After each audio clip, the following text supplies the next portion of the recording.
I am Dr. G. Jesse John, Assistant Professor, Department of Anatomy, Jyoti Vidyapeeth Women's University, Jaipur. So today we are discussing about the anatomy of esophagus. Esophagus is narrow muscular tube extending from pharynx to the stomach.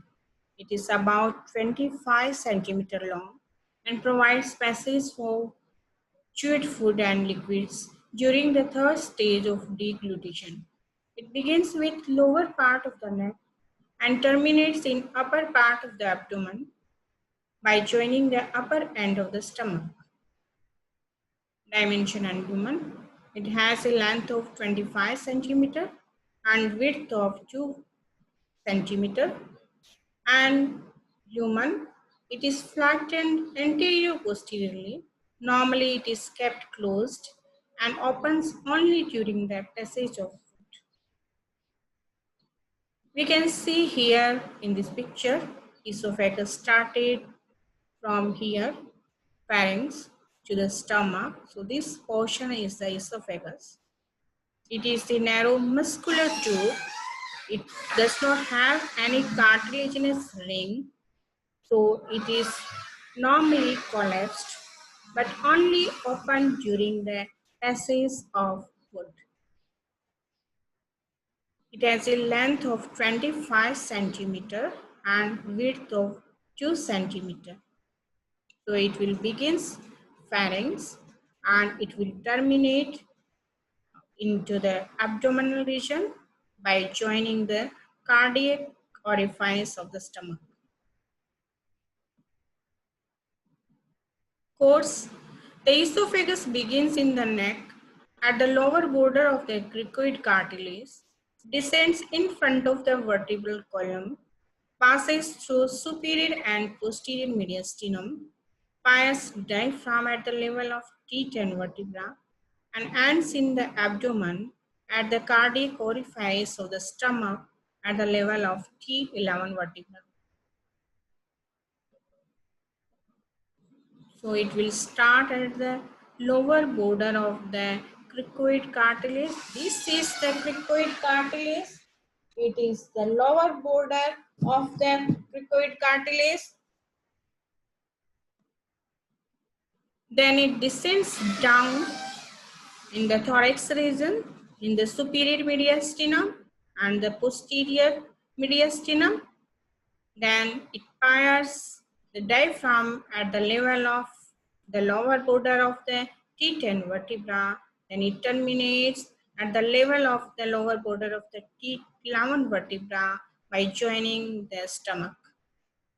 This is the course of the esophagus.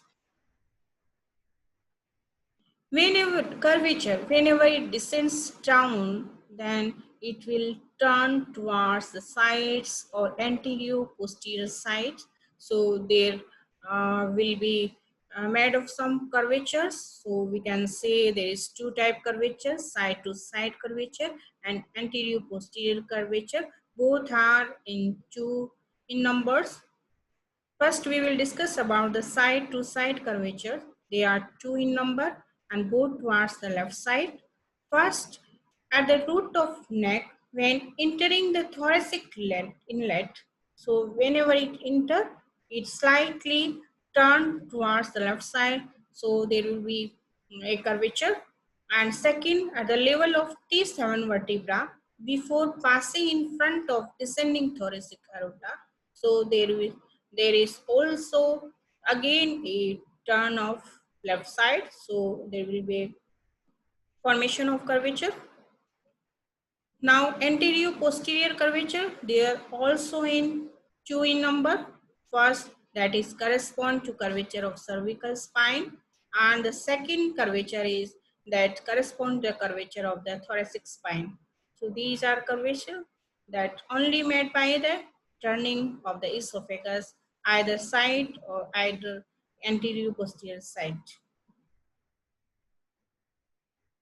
Now constriction. Constriction means narrowing of esophagus. So there are four constrictions. First constrictions at the pharyngoesophageal junction and second constriction when it crossed by the arch of aorta.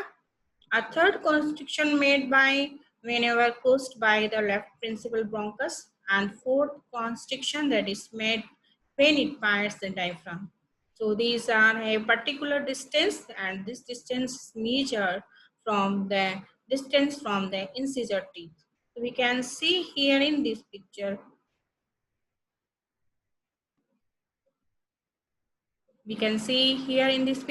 there is fourth constriction, that is the first constriction, and that is the pharyngoesophageal junction, that is the junction of pharynx and esophagus. And when arch of aorta passes through the esophagus, there is another junction, and this is the third junction. Then when left primary bronchus cross the esophagus, and the fourth is when it priors the diaphragm, then there is another junction. And they all constriction uh, have a particular distance, and that distance is measured from the distance from the incisor.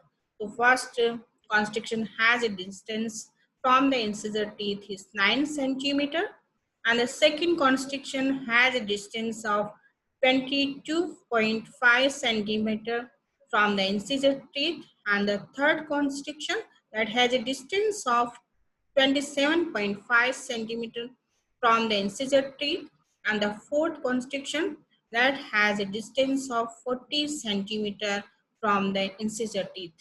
So these are all constriction. These are all narrowing portion of the esophagus. Parts of the esophagus, because it started from the neck, then it terminates into the abdomen by going through the thorax. So it has the three parts: cervical part, thorax part, and abdominal part. It means the portion that is lying in neck region, that is the cervical part, it is 4 centimeter in length, and the part that is lying in thorax region, that is called thoracic part, that is 20 centimeter in length, and the part that is lying in abdominal region, that we call abdominal part of the esophagus, that is the 1-2 centimeter in length. So most big part of the esophagus is thoracic part, that is 20 centimeter in length. So these are parts of cervical part, thoracic part, abdominal part. Now these are relations of thoracic part of the esophagus. So we can see here the esophagus very clearly, and it is surrounded by many structures, and how it relates to all structures we can discuss here. Anteriorly, we can see here there is trachea, arch of aorta, right pulmonary artery, left principal bronchus, left atrium, and diaphragm. And posteriorly, there is vertebral column, right posterior intercostal and arteries, thoracic duct, azygous vein, hemizygous vein, and descending thoracic aorta. In right side, we can see right lung and pleura, azygous vein, right vagus nerve, and left side there will be arch of aorta, left subclavian artery, thoracic duct, left lung and pleura, left recurrent laryngeal nerve, and descending thoracic aorta. All these structures surrounds the esophagus by all the sides. Relation of abdominal part of the esophagus. So the part that is lying in the abdominal region, that is also surrounded by the structures that present in the stomach. So anteriorly it close to left lobe of the liver and left gastric nerve, and posterior side is related to left crest of diaphragm and the right gastric nerve. Arterial supply. Cervical part of the esophagus is supplied by the inferior thyroid arteries, and thoracic part is supplied by the esophageal branches of descending thoracic aorta and bronchial arteries. And abdominal part is supplied by the esophageal branch of left gastric artery and left inferior phrenic artery. Venous drainage. The cervical part is drained by inferior thyroid veins, and thoracic part by the azygous and hemizygous vein, and abdominal part is drained by two venous channel. One is hemizygous vein and second is left gastric vein. Hemizygous vein drains into the inferior vena cava and left gastric vein drains into the portal vein finally. Lymphatic drainage, the cervical part, all lymph is drained into deep cervical lymph nodes, and thoracic part, lymph drain into mediastinal lymph nodes posteriorly, and abdominal part, all the lymphs drain into the left gastric lymph nodes. Nerve supply, the esophagus is supplied by both parasympathetic and sympathetic fibers. Parasympathetic fibers provide sensory motor and secretomotor supply to the esophagus, and sympathetic fibers that is derived from T5 to T9 spinal segments. They are sensory and vasomotor to the esophagus. Now we are discussing about the clinical conditions of the esophagus. If you want to visualize the interior of esophagus in any clinical condition, and this procedure is called esophagoscopy. Echinacea, this is the clinical condition when the sphincter of the lower end of the esophagus cannot relax when food is swallowed. So food is accumulate here and regurgitate here. So this condition occur because of neuromuscular incoordination, because of congenital abnormality of ganglion cells that is present in mesenteric plexus of nerves in the esophageal wall.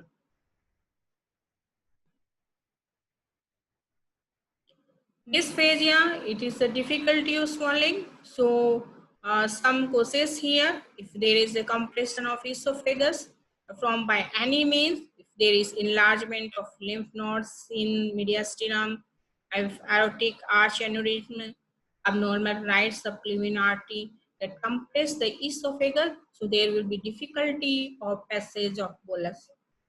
If there is a narrowing of lumen due to any constriction and due to carcinoma, or if there is a formation of any stricture that narrow down the lumen of the esophagus, so they all contribute to dysphagia.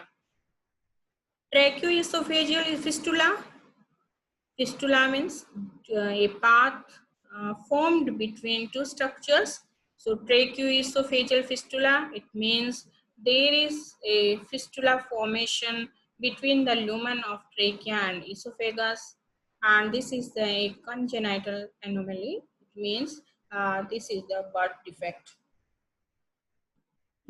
So we have discussed the esophagus in all aspects.